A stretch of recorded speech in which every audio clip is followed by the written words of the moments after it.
welcome. I am Carol V. Brown Jones, and welcome to Gigi United by Love. Gigi stands for grandmothers and their girls, and that girl means their daughters, their daughter in laws, granddaughters. We're going to throw in the grandsons as well, and cousins, sisters, nieces, and your good friends too. This is for you. That means all women are welcome here. I focus on the grandmothers because grandmothers are special, right? Most of you agree with me. On this podcast, I will share wisdom from wise women, family groups coming together and getting to know each other better, closing the generation gap. Women and some men with some good business tips for us and things that we need to know about. Thank you for being here, and I hope that you will share this program with your friends and subscribe to the YouTube channel and to this podcast. I'm ready to start. Welcome. I'm so glad that you're here with me today. I'm Carol Brown Jones, and I have the honor to speaking with another beautiful, special woman that I have met along the way and have been touched by her stories. And so that's why I want to introduce you all to Joyce Bailey. I just want to let you know this beautiful woman that I'm getting ready to talk to, Joyce Bailey, is also providing us with tips on hair care every month in the newsletter. So make sure that you look for those in the newsletter. And after the interview, there is a special presentation of Joyce for our Harriet Tubman Day 2024. It was really, really special. So you do want to stay for that. As always, I ask you to subscribe and share. That way, we share this beautiful story and more of them with more people, all about how we live with self love and keep on going, like Harriet Tubman teaches us to do. Thank you. Hello, Joyce. Hello, Carol. How are you today? I am great and so happy that we got together. We've been trying to get this scheduled for a while, and here it is. We got it together. We are We have the chance to be blessed by you, Miss Carol, and our stories today. Thank you so much for listening. So Joyce was actually one of the special ladies that worked with me to go through the Harriet Tubman program, the Harriet Tubman Love, Leadership, and Legacy program, become one of the coaches. That means that she and some other ladies, including her sister, uh, learned the book well enough to teach the lessons. And March, on last Harriet Tubman Day, not this year, 2024, 25 was 2024, right?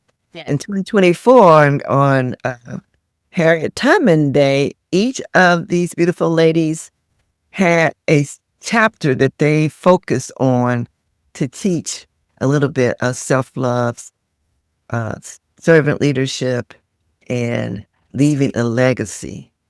And our theme was I am Harriet Tubman. And Joyce had a dozen of people, grown people, men and women, standing up and saying, I am Harriet Tubman. That was so, so special. Thank you. I really enjoyed interviewing my people that were featured at the end of my story.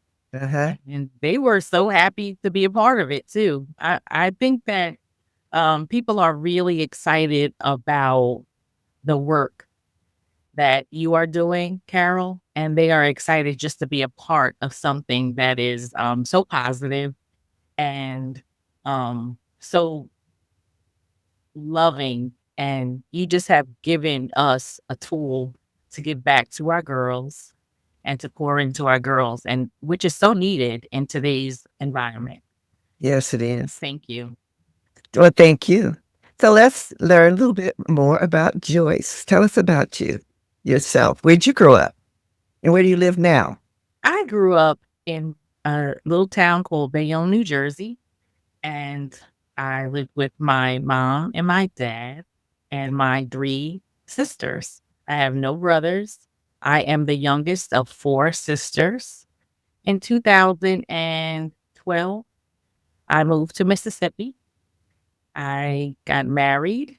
Well, I got married first, and then my husband is in the military, so I did relocate to Mississippi, and I've been here for the last 10, 11 years. In the interim, when I did move here, Mississippi did not have a big work environment for me, so I had to actually reinvent myself, and that's what I did. I went to cosmetology school. I always enjoyed doing hair. I went back to I went to cosmetology school, and I got my license, and I became a cosmetologist by trade. And then I decided that I wanted to own my own business. So I started doing research and opened up my own shop, which I feel I did work in a couple of shops before opening my own, which I gained invaluable lessons and information.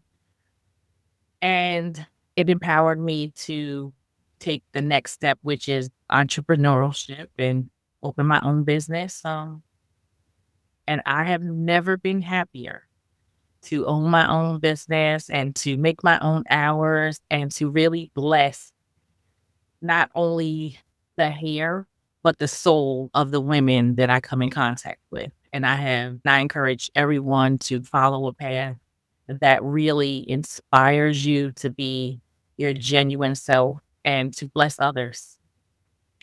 That's beautiful. I love the idea that you are not just doing women's hair, but you are, because we know how many conversations you hear from the women when you are servicing them. But to give some wisdom and support back to them is really special. Because I know in some salons it could just be all gossip and not really, complaining about this and talking about that person or him and whatever. But you're not doing that. And that's beautiful. I love that. Yes, Carol, I am very intentional with how I service my clients. I'm very intentional with greeting them and also feeling their energy because we all give off a certain energy. So sometimes this is the only time that women can have a time for themselves. So I'm very conscious of people's times. And when they walk into my salon, I want them to feel relaxed and I want them to just be able to let their hair down and trust that I want the best for their hair. And also, after a while, they do see I want the best for them. But it's about trust. It's about also a release because I think that people come into a salon with preconceived notions that it's going to be, they really don't know what it's going to be. So they see me on the internet and they try to build a feel. Most women try to build the feel of what it is they're going to receive and what energy I'm going to give off. And I think that we're all like that. We use the internet as a guide kind of to see what type of businesses we're going into and what type of food we're going to get and all of those things. So I think people come into the salon with a preconceived notion of who I might be and whether good or bad. And I think mostly good. I mean, I don't think someone would choose a bad stylist, but I kind of vibe off of what the client gives to me. If they do a lot of chit chatting, then I will fill in that gap and chit chat with them. If they want to relax, I provide that environment where it's going to be relaxing, the head massages, the putting your feet up while getting their shampoo, the education. I'm big on education within the salon. So I love giving back in that way. So, and I try to break every preconceived notion about what salons used to be or still are. I'm not that. Yes. Definitely wants to give the client a great experience. I'm sure you have a lot of people that your probably business is growing by word of mouth because people are going to tell people about that experience and they want to also be under your healing hands, I would say. So what kind of education? Are you talking general things that you want to people to know, or are you just basically what they seem to be needing at the time? Well, I think that as African American women, and I just want to just say this, I am a multicultural stylist. I was very intentional when because I was 38 when I went to cosmetology school. So I finished a year and a half later, and I was very intentional with after I left cosmetology school to go directly to a Caucasian salon. And I was intentional with that because I noticed within our community, we're African American women are very scared of color, getting color, receiving color. I heard a lot of horror stories around color. So I was very intentional with going to a Caucasian salon because I figured I would be able to, because when you graduate and you are practicing Yes. on clients, I figured that I would get a lot more Caucasian clients in my chair that I wouldn't get in a black salon. And that's exactly what happened. I was trained by some wonderful Caucasian women. I did a lot of coloring, highlight, balayage, all of the things, and also did a Caucasian women get their hair cut more often than we do. No, I do a lot of cutting. Well, I did a lot of cutting. I can do a lot of cutting. I forget that I can cut so well, but because in our community, we're so scared to get trims, and that is such a. I try to debunk that myth. Actually, trimming your hair allows the hair to flourish and grow like a weed. And that's my experience, and that's what I do. I do have growing hands. That's beautiful. Give us a couple of more tips you give your people on how to manage their hair, health, keep it healthy. Yes. I actually so everyone has a hair story, Carol. And I often share with my clients my hair story and horror story. So right now I don't know if this is appropriate, but I just want to say I do have very long hair and I often wear extensions or something to fill in or if I'm rushing, but we cannot become addicted to those things. And yesterday I had a young lady in my chair and I noticed that she had a lot of her edges were Receding. yes. So I know that a lot of times it's because of wigs. Now, there's nothing wrong with a wig, nothing. But I asked the young lady, she's my first time client, and it just came out. And I said, Do you do you want alopecia? And she said, No. And I said, I think you need to cut back on the wigs because what I see, and I asked her, I said, Do you wear closure wigs or do you get the wigs glued down? But I already knew the answer because I could see that the way that her hair was receding, that she was wearing a lot of, um, what do they call it? Not closure wigs, frontal wigs, which is the whole piece here. Mhm.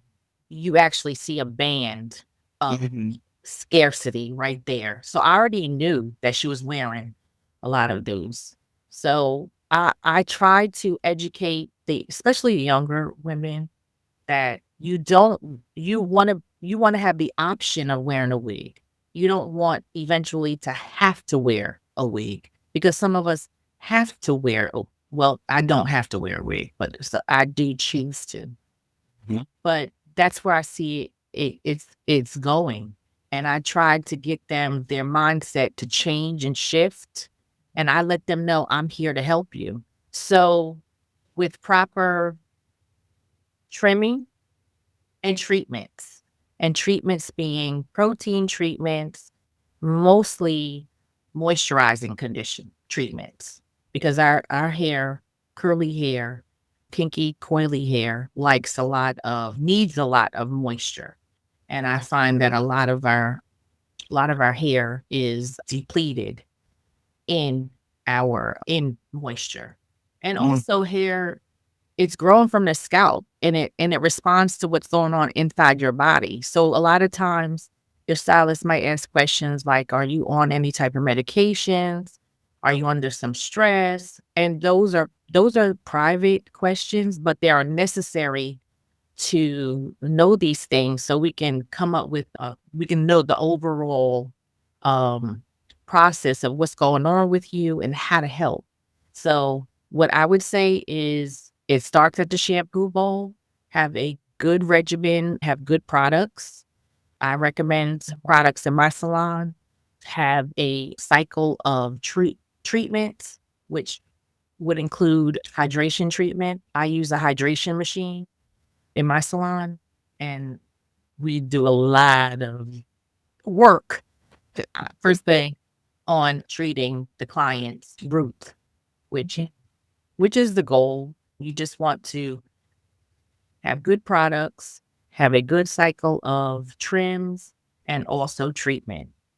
And it doesn't always have to be inside the salon. I empower people. I'm like, if you could come once a month, if you can come every 5 weeks, I don't need to see you all the time. Actually, I like my clients to come once a month. The ones mhm, who have the long hair, who have mhm, healthy hair, who I've helped to get there, they only come every 4 weeks. And their hair grows like a weed. And I trim it every time they sit in my chair. mm, And their hair has grown. And prior to coming to me, the reason they came to me is because their hair wasn't growing. The prior stylists were bleaching and doing all types of stuff to their hair. And I'm like, and it's okay to say no. I say no to my clients a lot. mhm, Whether they come back or not, I say no. No, not right now. We need to work on this. We need to work on the strength of your hair. No, you can't have highlights. Maybe you could do a demi or, I'm getting a little technical, but these are the things that I like to empower women to do, to know how to handle their own hair and how it grows. And you know what? Even if they don't come back to me, they'll recommend someone, refer somebody to me. And that- absolutely right. even if they don't come back, they'll still tell somebody else about. That is so beautiful because I was wearing braids for a while, and my braider told me how important water was to our hair, and she gave me a formula which I've forgotten. I just sort of used what I remember, and there was some different oils. I know it was olive oil, it was grapeseed oil, and another oil that we put in the water, the spray bottle, and it was to mist your hair every day with moisture. And I know growing up with the hair, hot comb, we did not want moisture. No. And to compare it, the flat iron, I'm sorry, the hot coal was Mhm. back in the day, and some women still use it, but it's now silk presses. Ah, that But that's the comparable name to, okay. what was going on.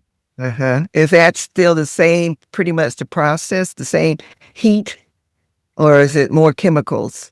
Yes, it's definitely heat, and it's a different process, and I'll tell anyone. I When I first graduated This is a funny story. When I first graduated from cosmetology school, I was just flat ironing hair. I was not silk pressing. So anybody who sat in my chair when I first graduated, I invite them to come back because it's definitely a different process. And a lot of times we have a myth that the oils is moisturizing our hair, but Carol, it's hydration starts in the below the surface of the hair. And a lot of times we're not getting below the surface. So when I do that hydration treatment, there's a red light that comes on, and that light helps to open up the cuticle so that the micro water particles are able to get inside of your cuticle, and that conditioner is able to get inside of your I'm sorry, yes, sorry, inside your hair. And what happens after that, I take them back to the bowl, and now they're experiencing all this lovely heat and, this sensation on their hair. So I have to alert them that cold water is coming now. And the cold water does the job too. The Uh, cold water helps to shut that cuticle. So now everything that we did at the hydration, the treatment area, now it's trapped inside of that follicle. that's Yes, beautiful. Wow. yes. That's powerful to hear that and get that little bitty information because our hair is very special to us. I think that for all cultures of women, but definitely African American women, our hair is very important to who we feel we are, and we can do so much with it. And I just love the idea that we are now embracing more natural hair, and young ladies don't feel like they have to have the chemicals put in their hair as much as we did when we was coming up. Now, this, for those who don't know, is a sister locks. I love them. Thank you, which is a natural way of wearing your hair that is permanent. I'm into my 3.5 years now, loving it. I think Yeah. most women who do get them do because it's so free. Like you said, I go get my hair service every 5 weeks. Yeah, and nothing much other than a shampoo in between. But like I said, I do continue to spray my hair with the moist water and with a little oil in the water just to help stimulate the growth. I mean, it grows well anyway. And I think another thing is, I remember sometimes people would say braid your hair just to like give it a rest. Yes. Yes. Well, I agree. I explain that. agree. So what I know, I've heard this before, high moisture, low manipulation. So if we figure out what we want to do with our hair, find a style and leave it for at least 10 days, I would say. With your style, Carol, I absolutely love um the sister locks. I absolutely love it. Now, I want to tell you that there were two women that sat in my chair that actually combed out their sister locks. Mhm. And I realized and I asked a lot of questions because I like to have a lot of information. So the reason why they combed out their sister lock is because they were under the impression that they didn't have a lot of maintenance. And I'm like, oh, okay. So you just thought it was like a, set it and forget it type situation. Because these two women I have in my head, they don't come to the salon often. These are women that's gonna come every 6 months, every 9 months. It's not a priority Mhm. going to the salon. They feel like they're doing things at the house, but a lot of times, you know, I get it. A lot of people, they think that it's gonna be a lot of money and all of the things, but it's a lot of money when you don't have any hair. It's a Mhm. lot of money when you have to keep buying wigs and things like this. And I have something to say about that too. As far as there's a community that I feel knows us very well as African American women. Mm-hmm. There's a community that knows us very well, and they exploit our insecurities. Mm-hmm. So I try to get anyone who sits in my chair to love their hair because our hair is so beautiful. There's so many things we can do with it, so many styles, and people watch us. Mm-hmm. People watch us, and we're beautiful beings. And I try to infuse that through hair to every woman that sits in my chair. So that is my gift. That is who I am by trade and who I am as a person. I try to infuse love into everyone that I meet. I love that. Love that. Yeah. Well, that was great talking about hair and what you do, but I know you do much more than just hair. You're very into your community. Tell us the Thank you. story. Tell us the story about what's going on that we really want people to know about you. Okay. So I am a, a mother of three by birth, and I have a bonus daughter. I have a 30-year-old. Her name is Imani. She lives in New Jersey. I have G. Kennedy Rose, who was here with me in Mississippi. I have, and she would have been 23. I have Dwayne Bailey Jr., who is 9 years old. And I have Davina, who is 28 years old, and she is here she doesn't live with us, but she is here in Mississippi. I This story is very dear and close to my heart, so I'm gonna try not to tear up and get emotional. I And understand. so I have become very active in my community. I've always been active in my community. I actually found something that was written by Jade, and I guess it was 4th grade, and she had to write about her mom, and it's so funny. Wish I would have grabbed it before, but it says, "What do you love about your mom?" And she says, "I love my mom because she's raising 2 girls by herself, and I love my mom because she does a lot for her community, like, um, doing pageants for girls." And I was like, "Oh my." It was so cute, and I have it actually in a scrapbook. Nice. So, I just wanna talk a little bit about, what happened on October 29th, 2023. I got a call that no parent wants to get in the middle of the night. So, telling me that Jade was in an accident, and, uh, that was the call that changed our lives. Let's just say that. Yes. Yes. And when we get on the scene, it's crazy because I'm not able to see Jade because now she's a part of a crime scene.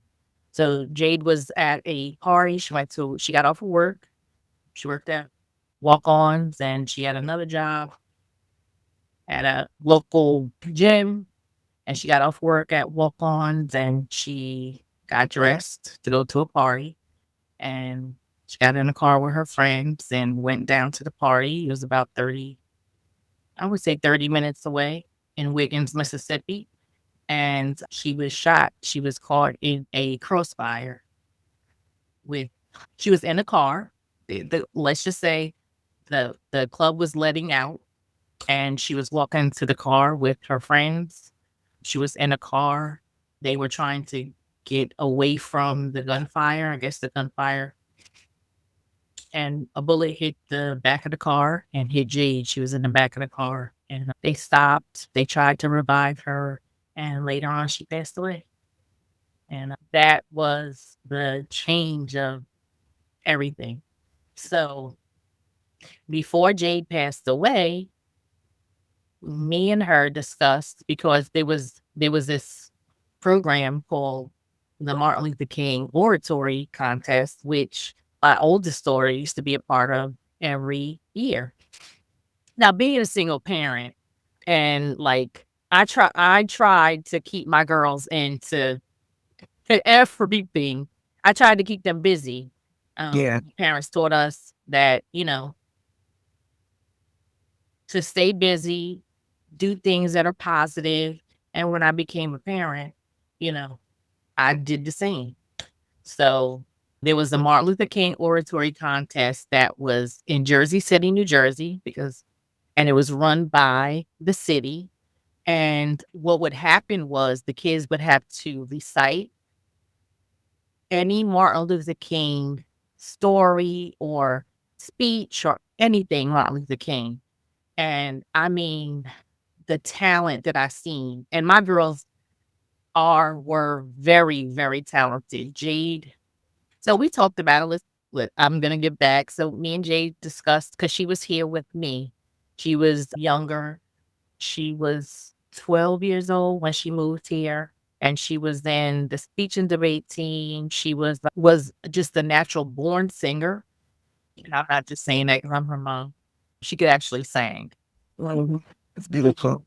We discussed doing the Martin Luther King Oratory here in Hattiesburg because we noticed that there's not a lot going on outside of speech and debate and sports here in the South. Is they're big on sports and trying to think of what else they are big on. I'll think about it. It'll come to me. Well, anyway, we discussed starting this. And when Jade passed, it was like a catalyst. I had all of this emotions, all of this energy, all of this anger, all of these things. Right. You know, I had to put it somewhere. Mm. And I was going to therapy and I just decided that I was going to do the oratory contest. Jade was also an entrepreneur. She had a business called Love Angel and she sold t-shirts and hoodies and all of these things because I always encourage my girls to do something, do something tangible. Start now because I feel like entrepreneurship for me is so freeing. So I wanted my girls to experience that as well. So I took Love Angel and I took the Martin Luther King Oratory contest and I merged them to put all the love, all the energy, all of the creativity that from Jade and myself into that program. So what I did was because they didn't have an oratory contest here, I actually had to start from ground zero. Mm. So I started with reaching out to the Board of Education, the superintendent. Actually, I'm sorry. I reached out to the mayor first. I reached out to the mayor, told him what I was trying to do, and he said yes. He said that he would support it. Now, I'm running my business. Now I'm trying to put energy into creating this Martin Luther King. And how am I going to do this? And who, what, when, why, and how? And I'm not even from here. So I don't Mhm. know who to call, what to do, and how I was going to start. But I had to start and called him, got the approval. So what do I do now? I reach out to the superintendent and because I wanted to get the okay from the people at the top because you just don't want to start, tapping around within the city that really doesn't know you and what you're doing. No. Got the approval, and from there, sent endless letters to principals and teachers and started creating flyers and talking to people and talking to the people that were in my chair. So that first year, which was 2024, that was January 2024, we had 3 students. And I said, I don't care if I have 1 student.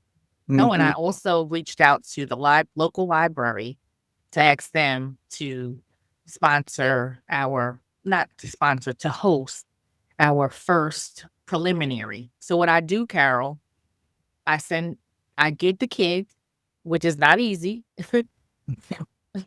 I get the kids, they fill out an application, And with the application, I let them know the rules and what they have to do. They have to recite a 2 to 3 minute speech from Martin Luther King. And I'm telling you, the talent that comes from these youngsters is amazing. So not only am I pouring love, Jade's love, and all of this into this program, now the kids are getting something in return. Mm, They're being empowered by their talent, and they're being empowered by what they can do with this voice and who Martin Luther King is. I've always admired who Martin Luther King is and was and how young he was when he passed away. And as I do research and I'm getting a little chills right here. And as I do research, I'm like, Martin Luther King was only in his 30s. yeah, Was he 20 something when he started doing and the boycotts, the how brave he had to be at such a young age. So when we say we can't make a difference being a youngster, that's not true. So my story, I took lemons and I'm making it lemonade. beautiful. I encourage and I empower everyone to start somewhere because we all can do something. Don't make an excuse about what you can't do. Don't look too far ahead. Start with something very small, an email, a phone call, because the only thing they can tell you, the worst thing they can tell you is no. And guess what you do? You pivot and you go another route until you get a yes. Okay? Until you get a yes. Rosa Parks decided after hearing about Emmett Till, she decided she was tired. She decided she wasn't getting up. She decided that enough is enough. Okay. So we all have that threshold of enough is enough. What is your threshold? Because if we look at the climate today, there's no one coming to save us. When is your enough? What is your enough? If not now, then when? If not you, then who? So we all can, I hope one day soon that we all vow to do something small, something big. It doesn't start with a speech on Washington Monument. It doesn't start there. It didn't start there with Martin Luther King. And this Love Angel Martin Luther King oratory contest, we have our website. We have, people have told me to, ask for donations and things like that. It might come to that because I pour my money into it. The sponsor right now is Hair TA, which is my business. And yes, I might open it up to ask for, different sponsors. Actually, it might go to that because I want to be able to get it. And I just want to interject this through the Love Angel Scholarship Program, Martin Luther King Scholarship, Martin Luther King Oratory Scholarship Program. We do give kids small scholarships. So I am so blessed to be able to do that and to give back to my community in such a small way, but it keeps Jade's legacy alive of who she was. She was loved. She was a friend. She was so loving. She loved people with a fault. She trusted people with a fault, but she was 21 years old and she should have been able to go to a party with her friends and come home to us. And she was not able to do that. And, I can go on and on about the gun violence, and it's just crazy how within our community that we have lessened ourselves to solve problems with guns. Yeah. I'm still trying to figure out where to go next with that. So I know the Holy Spirit and God will lead me to a something big. I don't know what it is yet. He hasn't sent me there yet. But when he says go and I have everything that I need, I know that it's something else that I should be doing, but I haven't gotten the okay yet. But you're doing it now. Yes. You are. You are doing it now. You're touching other families with love. And you are showing what you had selected in the Harriet Tubman book. Your chapter that you had selected to identify with was keep on going. And that's what you're doing. You're showing people how it's done. I know how you felt. My daughter was 48 and she passed from cancer. It is still the mother's heartache. It's not the same as anything else. So for you to keep on going and show how love never dies and how you are using her dream and her business name to keep other children and families headed for their own beautiful journey through life and doing what they're supposed to do. So you're doing it now. Thank you so much for sharing that. No, it wasn't easy. You- It's important. I'm learning that. And we need to share our stories because there's other people who are also on the same uh, journey through life. This can be very challenging, Yeah. but we got to keep on going. Keep on going. We keep on going. I keep my daughter alive in many ways, but these images of Harriet Tubman are her paintings. Yes. I love And so they'll always be part of my background or somewhere in the scene so people can see what love can do in different expressions. She learned to paint when she was in during the pandemic. She just happened to go to a one of those paint and ship or something and discovered "Oh, it looks so much better than everyone else. Let me keep this. she she really left a legacy of beautiful artwork. So I will be sharing, continuing to share that as much as I can. Thank And you. that's important. Like legacy, it means so much more to me now. It's tender age or 50. I just turned 50 and you know, uh, loss is it's never ending. And everyone's journey is different. And when people see me, it's like, we have a smiles on our face because we do have a smile on our face at that moment. And I tell people all the time, it could change in the moment of time. Like, Mm-hmm. it's not a day, and everybody's journey is different. My journey is moment to moment. Mm-hmm. Because I could be sitting here right now, and then, something just, I'm in her room right now, her old room, and just all of those thoughts. And she carried this around. Camera. She loved a camera. Now, she loved the camera.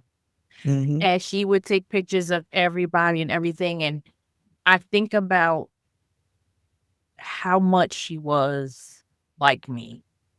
And, I know she was so she was so kind-hearted and warm. And she thought everybody else was kind-hearted and warm. And those are the things I tried to protect her from. Like, you could be friends with people, but you gotta watch. You gotta watch, but not wanting to dilute who she was, but Mm-hmm. just to give her the warning of, like any mother, be careful. So she didn't live with us at the time of her death. She was on her own. She was trying to do things. She was trying to live her life. Mm-hmm. And like I said, she was 21 and she should have been able to do that. And Carol, my heart goes out to you. And I could only imagine who your daughter was because of who you are and what joy you spread and what, how warm you are and how much you love people through your works and through how much you give to others.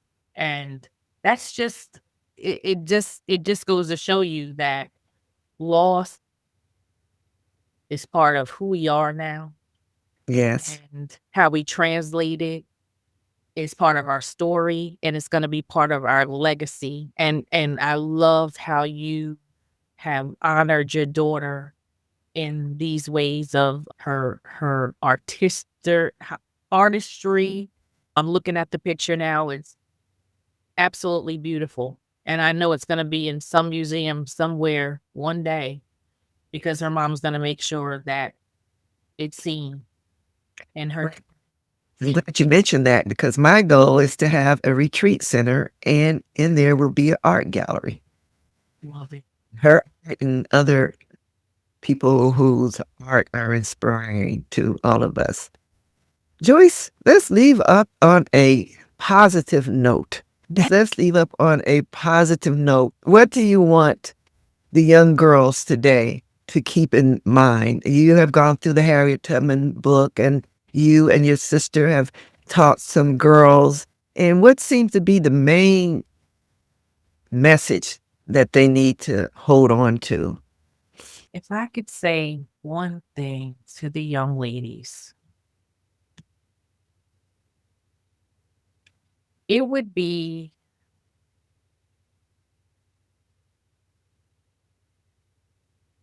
to go, no, to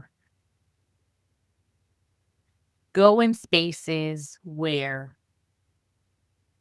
you're poured into, you're seen, you're loved for who you are. Don't alter yourself to fit in to any crowd. Don't alter yourself to fit in to anybody's story because,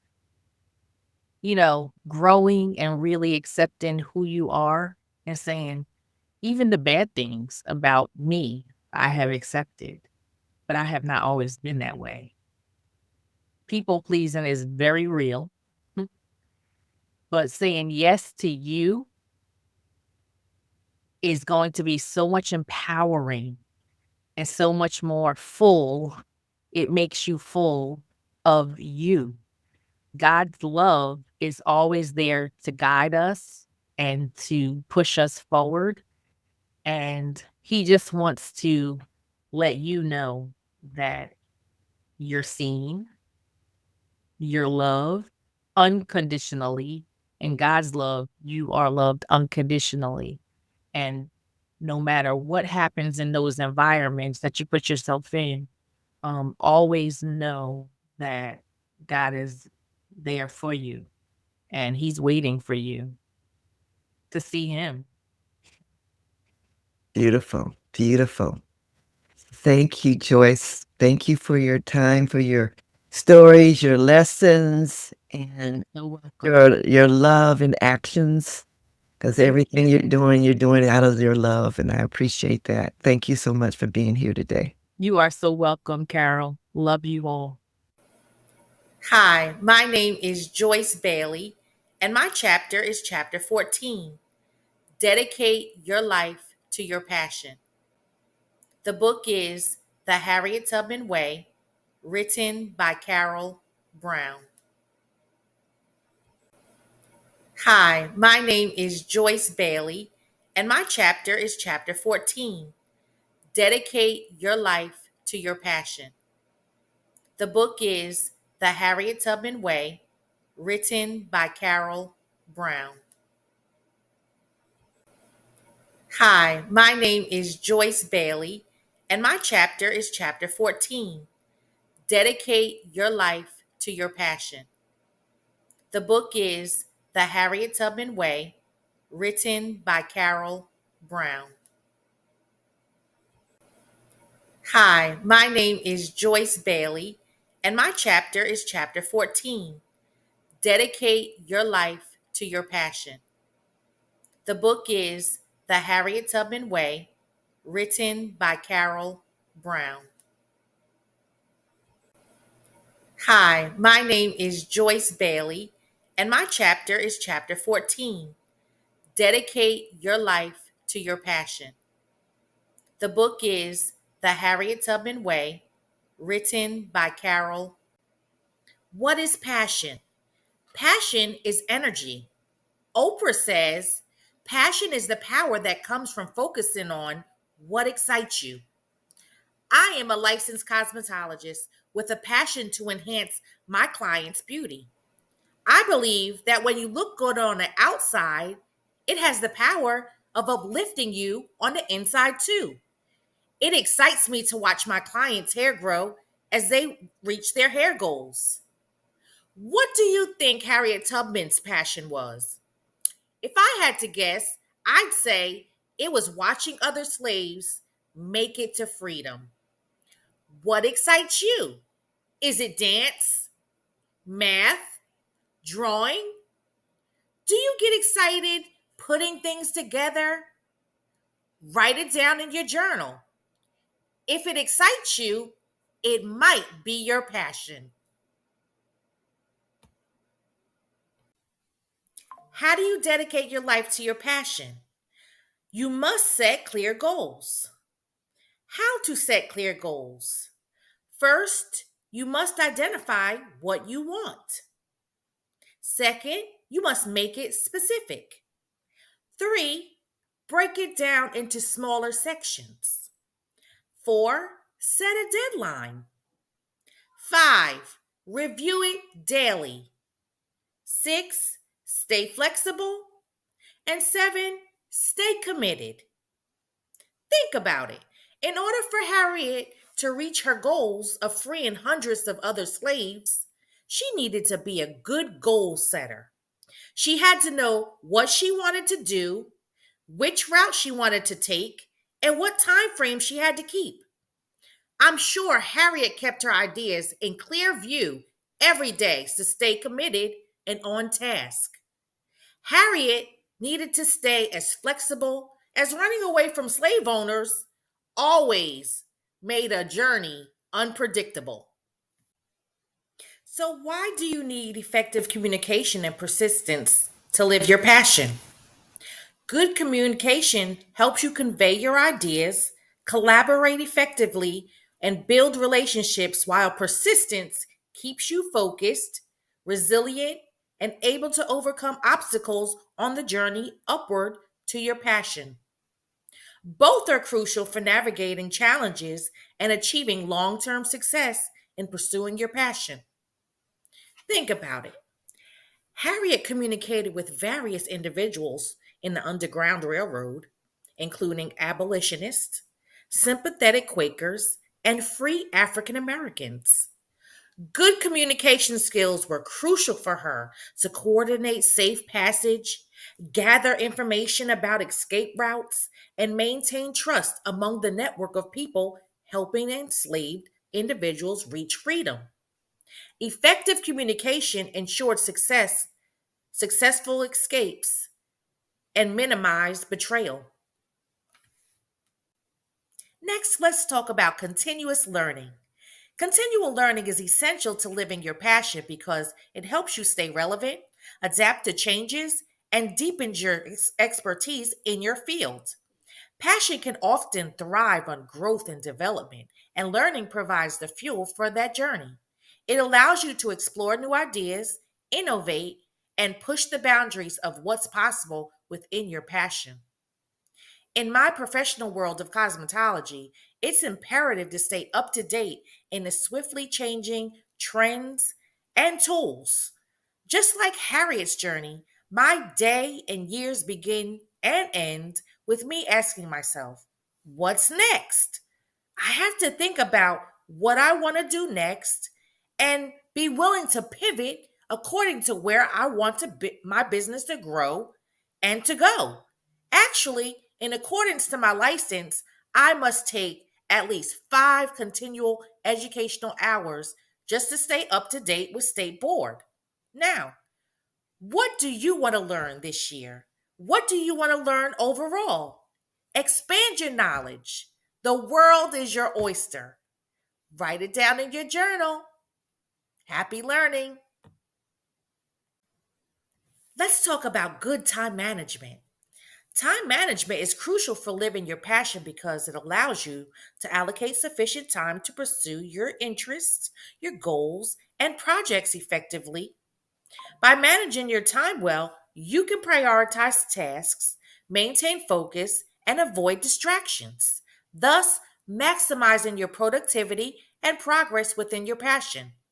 Additionally, effective time management helps prevent burnout, ensures a balanced lifestyle, and allows for opportunities to explore new aspects of your passion. Harriet Tubman began working for the Union Army during the Civil War in 1862. She served as a nurse, a cook, and a scout, and later became the first woman to lead an armed expedition in the war, known as Kabahi River Raid, which liberated more than 700 enslaved people in South Carolina. Now, that's talking good time management. Harriet Tubman would not have been able to do all of these things if she did not prioritize what was important for her. So think about it. Jot down 2 things today that are priority for you and check them off as you go. Happy time management. Let's talk about why it's so important to surround yourself with support. A strong support system can help you navigate challenges, celebrate successes, and sustain your dedication to your passion over the long term. Let's just talk about one aspect of support: networking and opportunities. Surrounding yourself with supportive individuals opens doors to networking opportunities and potentially collaborations within your field. They may also introduce you to resources, connections, or opportunities that can further your passion. Now, let's just talk about Harriet Tubman. Harriet surrounded herself with supportive people. I mean, she went back and forth over 13 times and freed over 70 slaves because she had a network of support.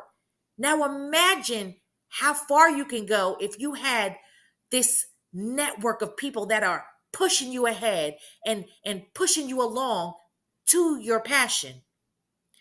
I want you to grab your journal, grab a pen, and I want you to jot down 2 individuals that support you and will help you along to your passion. I want you to meet a couple of my friends that have helped me along the way to my passion and my dreams. I am Harriet Tubman. I am Harriet Tubman. I am Harriet Tubman. I am Harriet Tubman. I am Harriet Tubman. I am Harriet Tubman. I am Harriet Tubman. I am Harriet Tubman.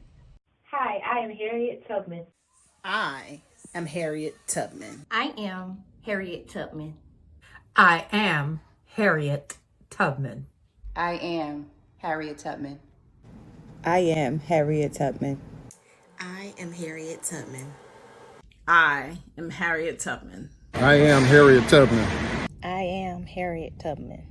I am Harriet Tubman. Are Harriet Tubman.